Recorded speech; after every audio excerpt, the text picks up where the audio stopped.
Hello students, in today's class we learn about refraction of light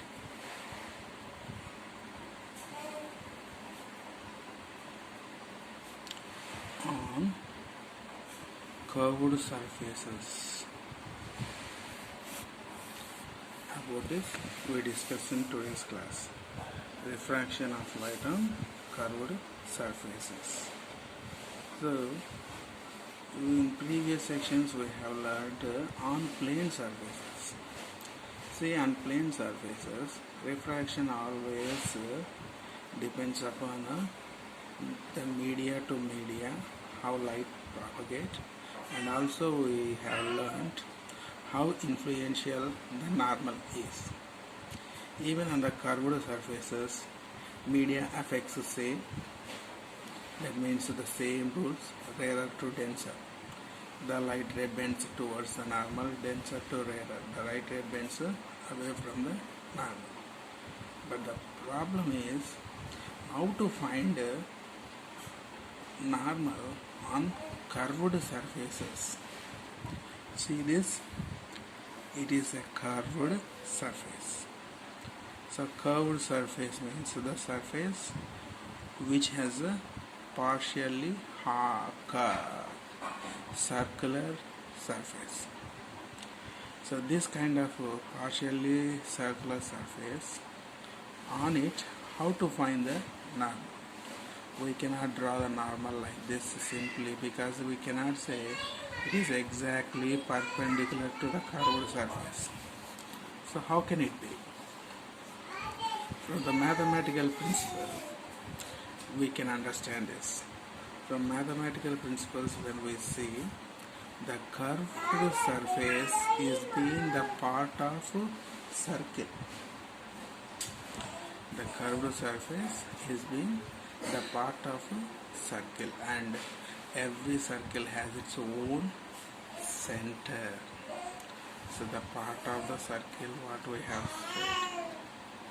So the extension of this curved part can make as a circle, and the circle will have a center, and from this center to any point on the curved surface, when we draw a line, this one we actually called the radius, but here this radius will make a perpendicular 90 degrees with the curved surface, so that the radius of curved surface can produce a normal. This is how normal will be produced, and the refraction takes here as per the rules. Suppose it is a rarer medium, this is a denser medium. If the light ray is incident from the rarer medium to denser medium, the basic rule is the light ray bends towards the normal. So we have one more surface here. So from again, it is the center, through the center. Whenever we draw a line, and it is from denser to rarer medium, the light ray takes incidence like this. So what's the rule?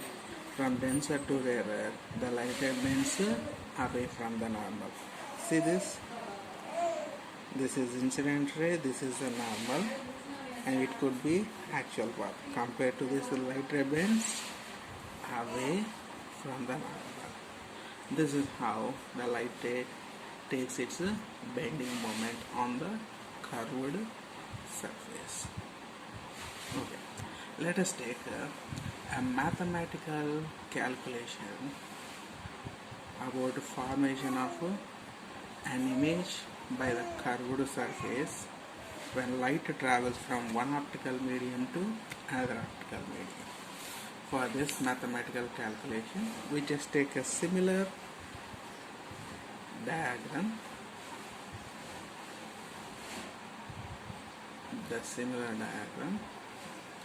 curved surface. This could be the principal axis. From the principal axis, we are going to have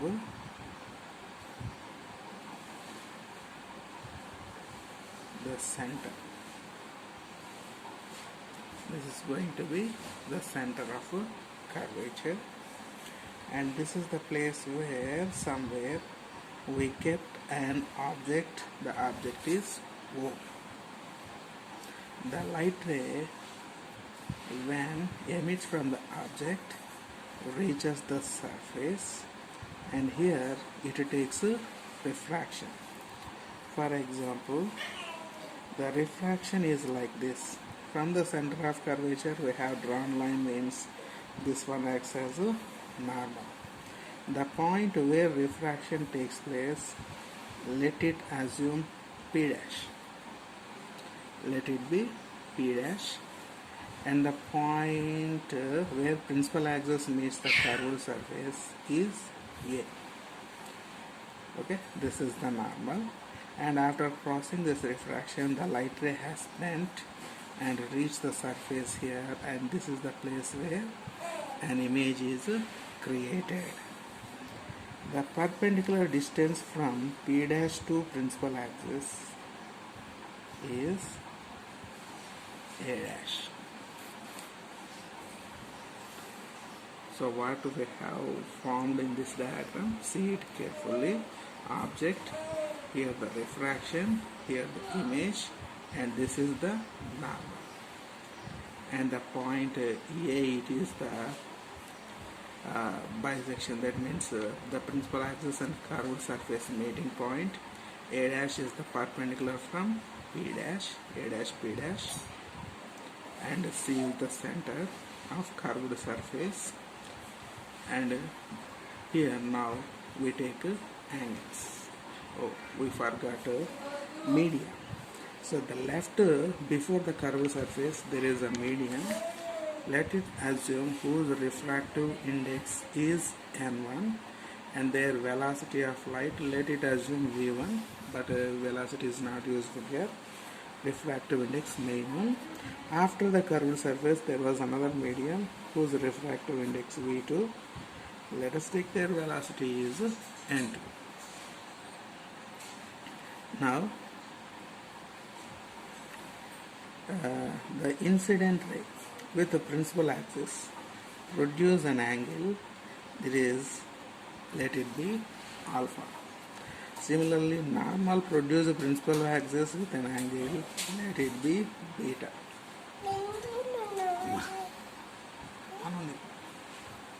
And with image will produce another angle, gamma.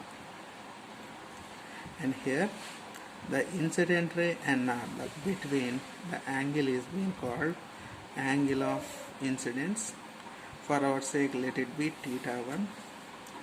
And the normal and the refracted ray produce another angle, beta, θ2. It is angle of refraction. Okay, this is the diagram what we have found. Now let us take from this some says. So what we are going to choose is I am going to select from this diagram a triangle called OP dash C. So the triangle I am going to choose is OP dash C. It is a triangle.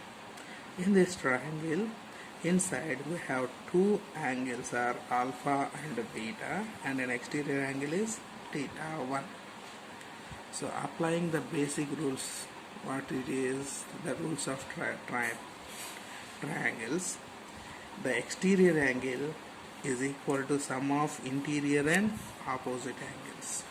The exterior angle is θ1 is equal to interior opposite angles are alpha and beta. Let this be equation. Similarly, we are going to choose another triangle. The other triangle is triangle COD. P dash I. C P dash I. Here an exterior angle beta, interior opposite angle theta 2 and gamma. So exterior angle beta is equal to interior opposite angle R theta 2 plus gamma. Let this be equation 2. Or otherwise we can take one more condition, that is gamma transposing to LHS, theta 2 is equal to beta minus theta 2 is equal to beta minus gamma. Assume this equation 2. So what this gives? Theta 1 angle of incidence alpha plus beta, theta 2 angle of refraction beta minus gamma. Now from Snell's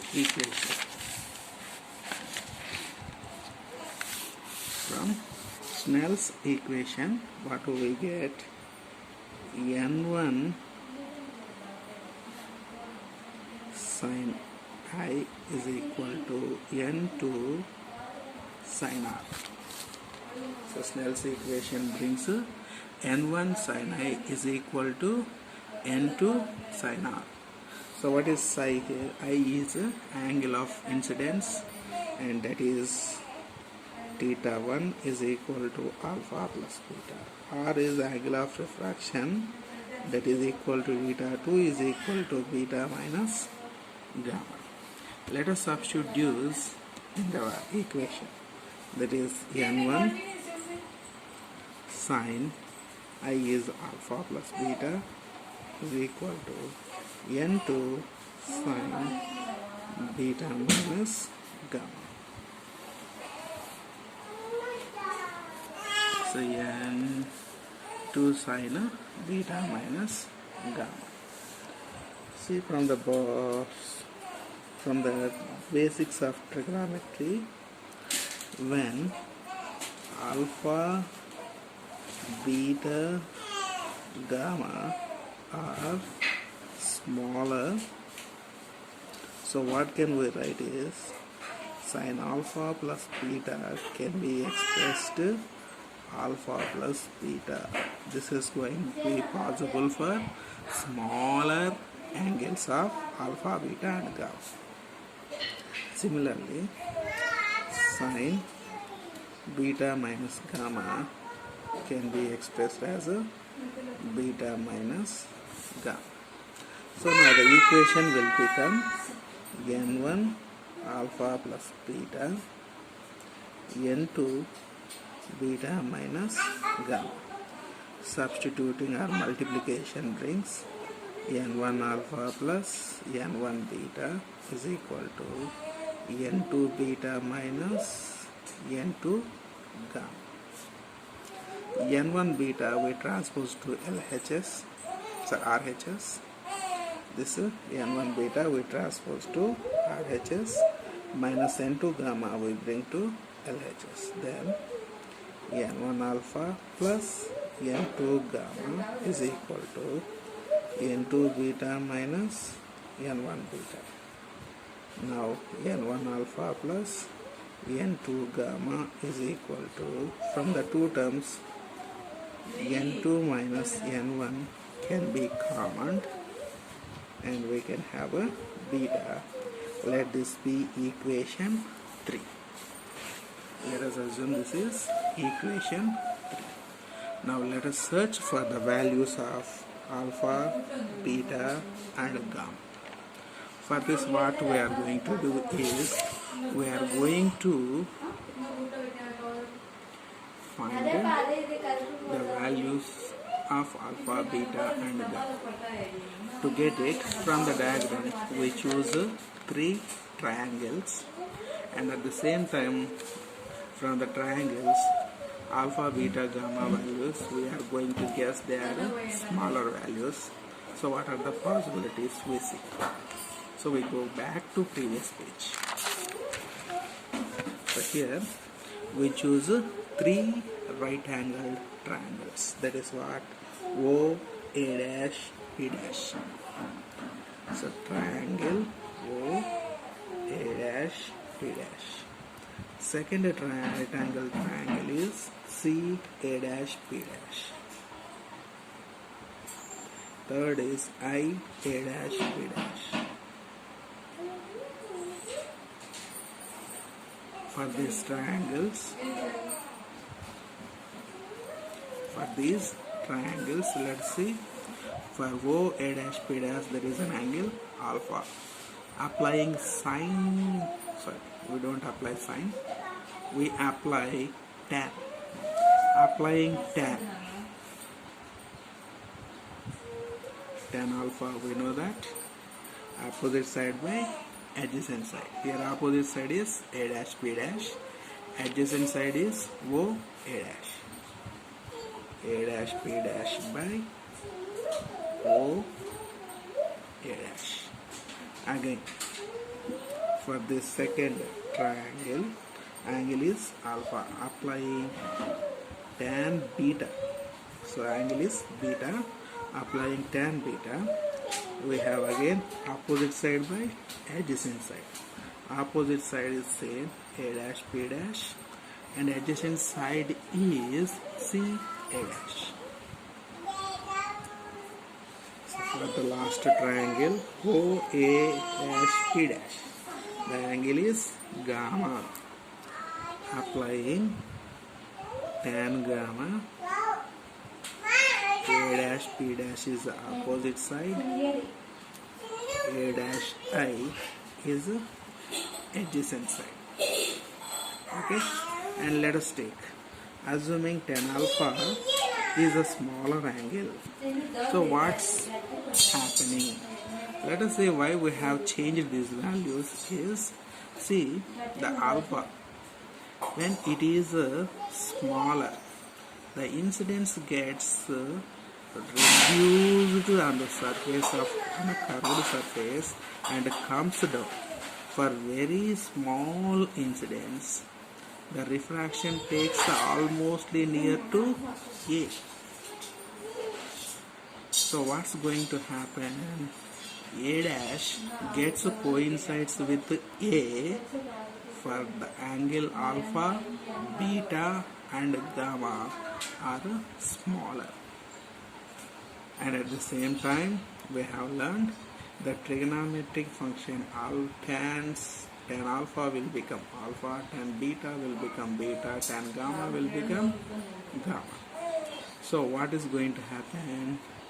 Tan alpha A dash P dash by O A dash will become alpha is equal to AP by OA.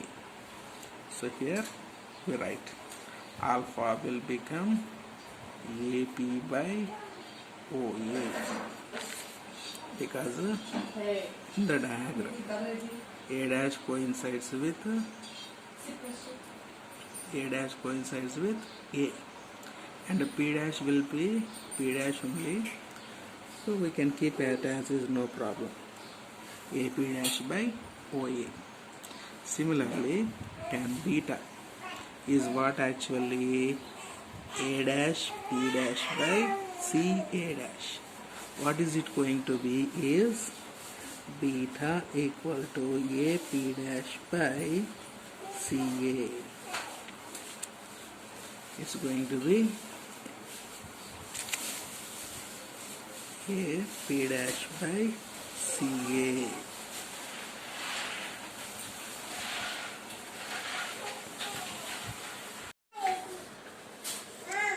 So this is AP dash by OA. No problem with this. And similarly, gamma will become AP dash. Sorry, it's not OA, it's a CA. AP dash by IA.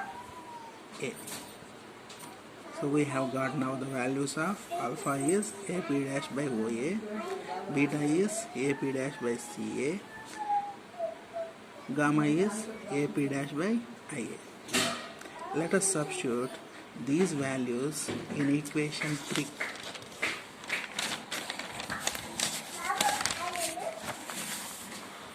See, here is equation 3. From this equation 3, we have got the values. n1 is equal to alpha is what? AP dash by OA plus n2 gamma. Its value is AP dash by IA is equal to n2 minus n1 into beta value. Beta value we got AP dash by CA. See, in the numerator AP dash is common, so that it will get cancelled. And finally we got n1 by OA plus n2 by IA is equal to n2 minus n1 by C. So once again we verify the diagram. What is OA, IA, CA? OA, object to the center of the midpoint of curved surface. Object to midpoint of the curved surface can be called objective distance, and curved surface to center can be called radius. Curved center to image is called image distance. So what? OA is U, CA is R, IA is V. Take the substitutions. The substitutions are n1 by OA objective distance U, n2 image distance V, n2 minus n1 by CA radius is R. This is it. Now let us verify the sign conventions. So there are some Cartesian sign convection rules. That's what is every distance of light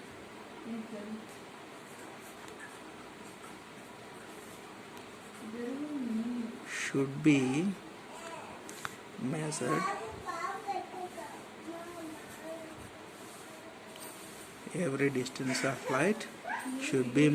from pole or optic center. So poles we can find on mirrors, optic center we can find refracting curved surfaces. Now we are discussing about refracting curved surface. So the optic center, it exists. From the optic center we need to find the distances. And second is incident ray direction.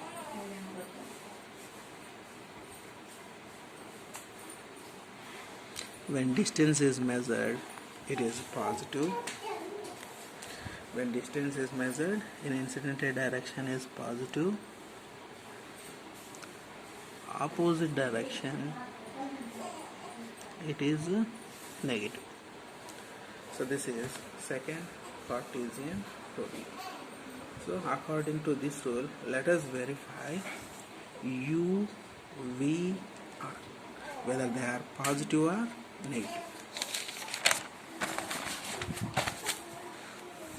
See, this is the point which causes refraction. So we can call this refracting optic center. So this is optic center. From this optic center, we observe the incident ray direction initially. The incident ray is from O to P dash. That means it is moving from left to right. And the optic center, from here we need to measure. So the distance, if we measure left to right, it is the incident ray direction positive, or right to left opposite to incident ray, it is a negative. So from the first optic center we measure objective distance. From here, when we start measuring objective distance, we are moving from right side to left side. but incident ray from left side to right side, so that it is opposite. So U is negative. Next, optic center to center radius. We are measuring here left to right. So left to right incident ray direction, it is positive. Next, image distance from optic center to image. So this movement is from left to right only. Incident ray direction is also positive. So we found U is negative, the rest of are positive. Take these signs in the equation.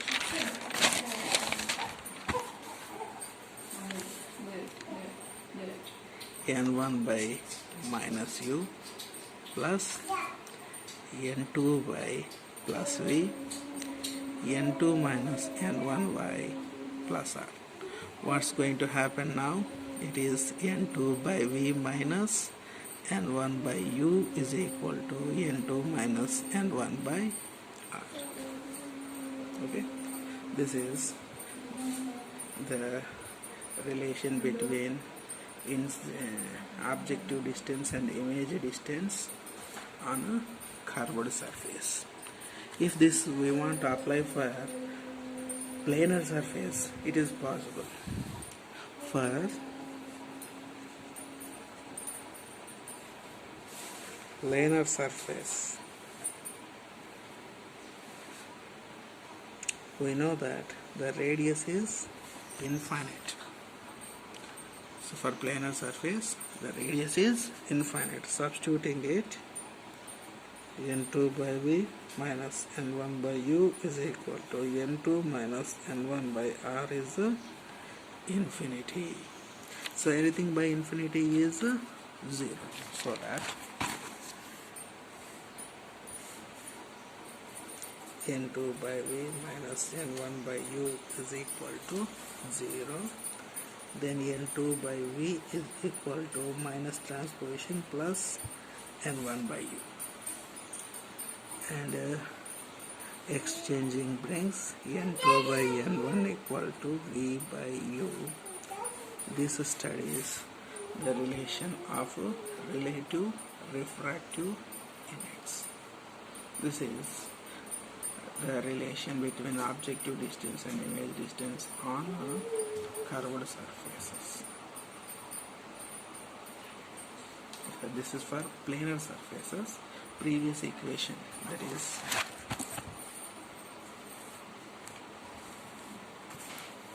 this fourth equation is applicable for curved surfaces.